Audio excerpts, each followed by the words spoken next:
Gusto mo bang magsusumamo siya sa'yo at parang aso? Gawin ito. Napakasimple lamang ito at makapangyarihan.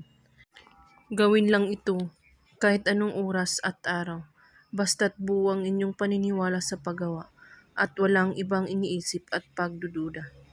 Una, kumuha kayo ng pantali, papel, panulat. Isulat mo sa papel ang pangalan niya.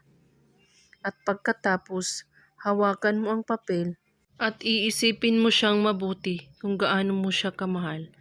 At pagkatapos, halikan mo ang papel ng 3 beses at itupi mo rin ito ng 3 beses at talian mo ito ng pantali. Habang tinatali mo ito, ay pakakaisipin mo siyang mabuti.